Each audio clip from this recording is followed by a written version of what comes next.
안녕하십니까. 민법을 잡는 남자 한영찬입니다. 이번 영상은 조문 정리해 가지고요 소유권에 관한 조문들을 정리해 보도록 하겠습니다. 첫 번째 조문이 211조죠. 소유권의 내용이라고 나와 있지만 소유권의 개념인데, 읽어보면 소유자는 법률의 범위 내에서 소유물을 사용하고 사용, 수익, 처분할 권리가 있다, 이렇게 나와 있거든요. 따라서 소유권이라는 권리는 뭐냐 하면 소유물, 물건을 사용하고 수익하고 처분할 수 있는 권리가 소유권입니다. 따라서 여기서 이제 주의하실 것은 뭐냐 하면 소유권의 객체는 물건이라는 점이죠. 너무나 당연하죠? 그런데도 잘 틀리세요. 왜냐하면 우리가 가지고 있는 언어 습관 때문에 그러는데, 내가 아파트 입주권을 소유하고 있어, 이런 표현을 쓰거든요. 근데 법적으로는 잘못된 표현이다. 왜냐하면 아파트 입주권은 물건이 아니라 권리이기 때문에요. 다시 말하면 소유권의 객체는 물건이어야 한다는 말은 권리도 소유권의 객체가 될 수가 없고요. 따라서 지상권, 전세권, 유치권과 같은 물건도 소유권의 객체가 될 수 없을 뿐만 아니라 채권도 권리는 소유권의 객체가 될 수 없다는 거 조심하셔야 됩니다. 그 다음에 또 두 번째 조심할 것은 이 물건이 반드시 현존하여야 한다는 점이죠. 따라서 아직 존재하지 않는 물건에 대해서는 소유권이 성립될 수 없다는 것도 좀 꼭 기억해 두셔야 됩니다. 그 다음에 212조입니다. 토지 소유권은 정당한 이익이 있는 범위 내에서 토지의 상하에 미친다. 다시 말하면 토지 소유권은 토지의 상하, 토지 위로도 가고 밑으로도 가게 되는데 무제한일 수는 없고요. 따라서 어느 범위 내에서요 정당한 이익이 있는 범위 내라고 되어 있거든요. 그러면 어디까지가 정당한 이익이 있는지는 개별적으로 판단해야 되고 케이스 바이 케이스이기 때문에 시험에 나올 건 아닌데, 이것도 좀 생각해 볼 것은 뭐냐면 요 이익이 있는 범위 내라면 땅 속에 있는 것도 토지 소유권의 내용이라는 거죠. 따라서 땅 속에 있는 것이 그것이 물이든 흙이든 돌이든 온천수든 다 누구 건 거죠? 땅 소유자고 토지 소유권이라는 권리의 객체 내용인 겁니다. 따라서 지하수권, 온천권 이런 권리는, 이런 물건은 존재하지 못한다는 것이 우리 판례 입장이라는 거 조심하셔야 되고요. 다만 땅 속에 있는 것 중에 빠지는 것이 뭐냐면 미채굴 광물이죠. 이 광물은 토지 소유자 거가 아니라 국가 거고요. 따라서 광물을 채취하기 위해서는 광업권이라는 특허를 국가로부터 부여받아야 되거든요. 그러면 광업권은 광물을 객체로 하고 광물을 제외한 나머지 것들은 토지 소유권을 객체로 하기 때문에 광물과 토지 소유권은 서로 중복되지 않습니다. 따라서 광업권은 토지 소유권에 혼동되지 않는다는 것도 주의하셔야 되겠죠. 자, 제 216조입니다. 인지사용 청구권이고요. 개념은 말 그대로 인접한 토지 사용을 청구할 수 있는 권리를 말하고요. 이런 의미가 되는 거거든요. 예를 들어서 이 토지와의 경계에다가 담 등을 설치하려고 해요. 그러면 내 땅에서만 설치하기가 어렵기 때문에 네 땅 좀 들어가자, 네 땅에 들어가서 설치하자, 이걸 우리가 인지사용 청구권이라고 하거든요. 조문을 보기 전에 먼저 조심할 것은 뭐냐 하면 이 청구권은 말 그대로 청구권이고 형성권이 아니란 점입니다. 따라서 이웃 토지 소유자에게 일방적으로 행사하는 것이 아니라 사용을 청구했더니 그쪽에서 좋다, 동의가 있어야 비로소 인접한 토지를 사용할 수 있다는 거, 형성권이 아니라는 것만 주의하시면 되거든요. 1항, 토지 소유자는 경계나 그 근방에서 담 또는 건물을 축조하거나 수선하기 위하여 필요한 범위 내에서 이웃 토지의 사용을 청구할 수가 있다. 형성권이 아니므로 이웃 거주자로부터 뭐가 필요한 거죠? 동의, 승낙이 필요한 거죠. 그러나 이웃 사람의 승낙이 없으면 그 주거에 들어가지 못한다. 특히 그것이 들어가고자 하는 것이 만약에 주거, 거주 공간이라면 이웃 사람의 승낙은 필수적이고요. 이 승낙은 법원의 판결로서도 가름할 수 없다, 대신할 수 없다는 것이 우리 판례 입장임을 주의하시기 바라고요.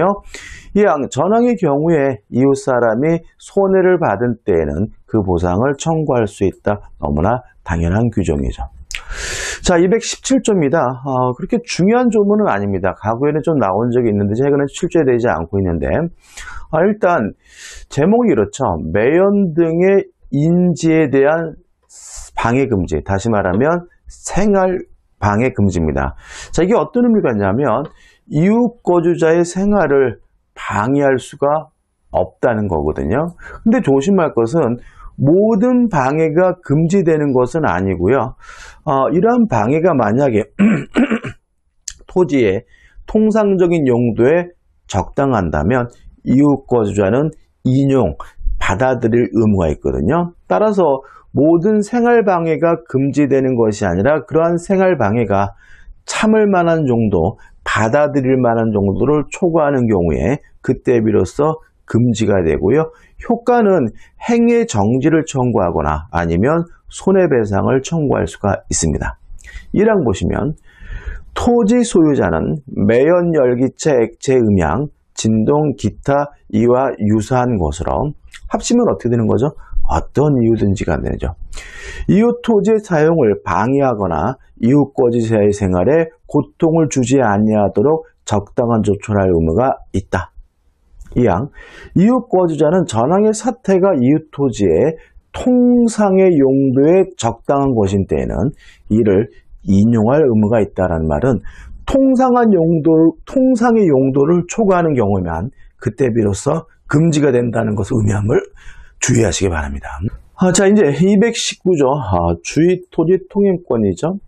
일단 주의토지 통행권이 뭐냐? 1항을 보시면 어느 토지와 공로 사이에 그 토지에 필요한 용도에 필요한 통로가 없는 경우죠. 다시 말하면 갇힌 땅입니다. 계속 보시면 그 토지 소유자는 주위의 토지를 통행 또는 통로라 하지 아니하면 공로에 출입할 수 없거나 과다한 비용을 요하는 때에는 그 주위의 토지를 통행할 수 있고까지 끊어볼게요. 자, 일단 주위 토지 통행권이 뭐냐 하면요. 공로로 출입할 수 없다, 공로로 출입하는 것이 불가능하거나 과다한 비용이 들 때는 말 그대로 그 주위의 토지를 통행할 수가 있는데 이러한 권리를 우리가 주위 토지 통행권이라고 합니다. 일단 주위 토지 통행권이 인정되려면 공로로 출입할 수 없거나 출입하는 것이 불가능해야 됩니다. 따라서 단순히 그 땅으로 다니는 것이 좀 더 편리하다, 좀 더 지름길이다, 이런 이유만으로는 주위 토지 통행권이 인정되지 않는다는 거 주의하셔야 되고요. 그 다음에 또 불가능해야 되니까 나중에라도 추후에라도 공로가 개설이 되면, 길이 만들어지게 되면 기존의 주위 토지 통행권은 소멸하게 됨을 주의하시면 되겠죠. 자, 이어서 읽어보면 필요한 경우에는 통로를 개설할 수 있다죠. 그러나 이로 인한 손해가 가장 적은 장소와 방법을 선택하여야 한다라고 되어 있어요. 자, 우리 민법이 추상적이긴 하지만 장소와 방법에 대해서는 규정을 두고 있는 거죠. 자, 어느 장소로 다닙니까? 손해가 가장 적은 장소요. 어떤 방법으로 다닙니까? 손해가 가장 적은 방법으로 다니는 거거든요. 근데 문제는 도로폭, 넓이, 그 범위에 대해서는 민법에 아무런 규정이 없는데 이때는 판례를 봐야 되는데 판례를 일단 이렇게 해석합니다. 자, 그 도로폭 범위는 어떻게 결정되느냐?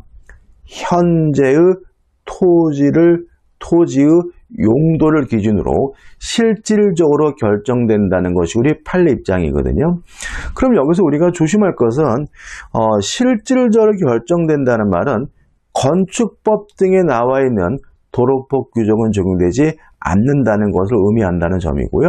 또 현재의 토지 용도만을 기준으로 한다는 말은 미래의 용도, 장래의 용도는 고려하지 않는다는 것까지 기억해 두시면 되겠죠. 이항 전항의 통행권자는 통행지 소유자의 손해를 보상하여야 한다죠. 자, 이런 요건을 갖춰가지고 남의 땅을 다니게 되면 원칙적으로 손해를 보상해 줘야 됩니다. 꼭 보상해 줘야 되느냐? 이 문제에 대해서 우리 판례는 그동안 아무런 보상 없이 통행하고 있는 사람에게는 새삼스럽게 보상을 청구할 수 없다라고 판시하고 있다는 거 기억해 두시고요. 그 다음에 법에서도 전혀 보상할 필요가 없는 무상주의 토지 통행권을 규정하고 있는데 이게 뭐가 되는 거죠? 220조인 거죠. 1항을 보시면 분할로 인하여 공로에 통하지 못하는 토지가 있는 때는 그 토지 소유자는 공로에 출입하기 위하여 다른 분할자의 토지를 통행할 수 있다. 이 경우 보상의 의무가 없다죠. 무상인 거죠. 이항 전항의 규정은 토지 소유자 그 토지의 일부를 양도한 경우에도 준용한다죠. 그러면 보상의 의무가 없는 무상주의 토지 통행권은 두 가지인 거죠. 첫째, 분할로 인해서 맹지가 된 경우, 두 번째, 일부 양도로 인해서 맹지가 된 경우, 이 두 가지 경우에는 보상의 의무가 없는 무상주의 토지 통행권이 인정이 되고요. 한 가지 추가할 것은, 자, 우리 판례에 따른다면 이러한 무상주의 토지 통행권은 직접 당사자 간에게만 적용된다는 것이 우리 판례 입장이라는 것까지 꼭 기억해 두시기 바랍니다. 그 다음에 240조입니다. 많이 뛰어넘었죠. 왜 그러냐면 이 상린관계에 대해서는 민법 규정이 대단히 많지만 대부분이 사문화되어 있는 구분이기 때문에 필요한 것만 고른 거예요. 자, 240조도 가끔 냅니다. 뭐 중요하기보다는 출제자가 재미있어서 그러는 것 같아요. 1항을 보시면 인접지의 수목가지가 경계를 넘은 때에는 그 소유자에 대하여 그 가지의 제거를 청구할 수 있다. 이항 전항의 청구에 의항하지 아니한 때는 청구자는 그 가지를 제거할 수가 있다죠. 3항 인접지의 수목 뿌리가 경계를 넘은 때에는 임의로 제거할 수 있다요. 그러면 이렇게 되는 거죠. 자, 옆집에서 나무 가지가 넘어왔어요. 그러면 1차적으로 1항 제거해달라고 청구를 먼저 해야 되고요. 2항 제거를 청구했는데도 불구하고 응하지 않으면 그때는 뭐 할 수 있는 거죠? 제거할 수가 있는 거죠. 다만 조심할 것은 나무 가지가 넘어온 것이 아니라 나무 뿌리가 넘어온 경우에는 바로바로 임의로 제거할 수 있다는 것까지 기억해 두시면 되겠죠. 은근히 시험에 잘 냅니다. 자, 그 다음에 245조입니다. 점유 취득시효 문제거든요. 이 취득시효에 대해서는 시험 문제가 참 잘 나오는 부분인데 법조문은 대단히 간단합니다. 그래서 이 부분은 여러분들이 판례와 우리 교재 기본서를 참고해서 좀 보충을 하셔야 되거든요. 자, 일단 취득시효는 두 가지가 있습니다. 첫 번째 점유 취득시효인데 뭐냐면 20년간 소유의 의사로 평원, 공연하게 부동산을 점유한 자죠. 자, 점유 취득시효 하려면 뭘 하고 있어야 되냐면 점유를 해야 되는데 이 점유는 소유의 의사 자주점유고 평원하고 공연한 점유해야 되고요. 몇 년 동안 점유해야 되냐면 20년 동안 점유를 해야 돼요. 물론 점유자는 이 세 가지에 대해서 모두 추정을 받기 때문에 스스로 입증할 필요 없다는 것도 주의하시고요. 그 다음에 자주점유고 평원하고 공연하고 이 세 가지만 요구한다는 말은 결국은 악의 점유자도 취득시효할 수 있다는 얘기고요. 선악불문하는 거죠. 또 꼭 직접 점유자야 되는 것은 아니니까 간접 점유자도 취득시효하는 것이 가능하다는 거 꼭 기억해 두셔야 되겠죠. 그 다음에 점유자는 등기함으로써 그 소유권을 취득합니다. 다시 말하면 20년이 지나는 순간 바로 소유권을 갖는 것이 아니라 20년이 지나서 등기를 해야 비로소 뭘 갖게 돼요? 소유권을 갖게 되거든요. 따라서 점유 취득시효가 완성되면 소유권을 취득하는 것이 아니라 이전 등기해달라고 요구할 수 있는 등기 청구권을 취득하게 되고요. 따라서 이 등기 청구권은 물권적 청구권이 아니라 채권적 청구권임을 주의하셔야 되겠죠. 그 다음 2항은 등기부 취득시효죠. 부동산의 소유자로 등기한 자가 10년간 소유의 의사로 평온 공연하게 선의며 과실 없이 그 부동산을 점유한 때에는 소유권을 취득한다죠. 자, 등기부 취득시효는 소유자로 등기도 하고 있고 점유하고 있는 사람은 몇 년이요? 20년이 아니라 10년이 지나게 되면 등기부 취득시효하게 되는데 점유 요건으로서 소유의 의사 평온 공유는 점유 취득시효와 마찬가지지만 추가되는 게 뭐죠? 선의며 과실 없이 선의며 무과실해야 되는 거죠. 따라서 점유 취득시효는 선의 무과실일 필요가 없어요. 등기부 취득시효는 선의고 무과실해야 되거든요. 이것도 좀 추가로 좀 기억해야 될 것은 뭐냐면 10년 내내 선의고 무과실해야 되느냐 이 문제에 대해서 우리 판례는 점유를 시작할 때만 점유를 개시할 때만 선의고 무과실이면 충분하다는 것이 우리 판례 입장이고요.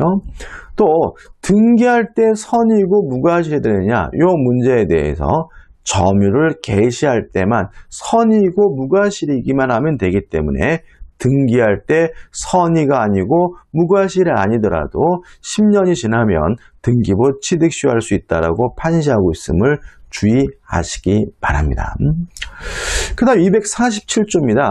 일단 점유 취득시효가 완성되면 소유권을 가져요. 근데 그 소유권을 취득한 시기는 등기한 때가 아니라 점유를 개시한 때, 점유를 시작한 때로 소급한다는 거 잊지 마셔야 되겠죠. 1항 제245조와 제246조 규정에 의한 소유권 취득의 효력은 점유를 개시한 때에 소급한다. 꼭 기억해 두시고요. 그 다음에 요 취득시효에 대해서 중단에 대한 민법 규정을 준용을 합니다. 또 정지에 대해서는 규정이 없지만 우리 통설은 정지에 대해서도 준용한다라고 되어 보거든요. 따라서 요 취득시효에 대해서도 소멸시효의 중단이나 정지에 관한 민법 규정이 준용이 된다. 이 정도만 기억하시면 되겠죠. 그 다음에 248조입니다.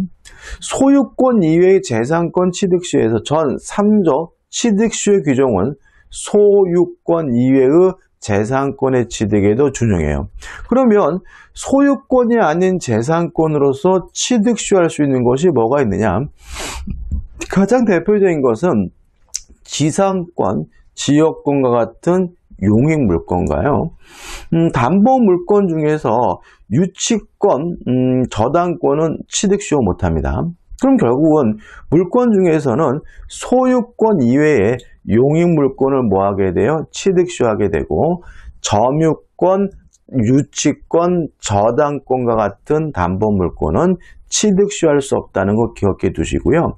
그 다음에 또 하나 조심할 것은 요 소유권 이외의 재산권, 예를 들어서 지상권이나 지역권 또는 아니면 관습법상 물권인 분묘기지권을 취득시효하고자 할 때에는 자주점유일 필요가 없다. 왜냐하면 소유의 의사가 있는 자주점유는 소유권을 취득시효하기 위해서 필요한 것이라는 것까지 꼭 기억해 두시기 바랍니다. 자, 이번 영상 여기까지고요. 다음 영상부터 255조 무주물 선점으로 들어가도록 하겠습니다. 고맙습니다.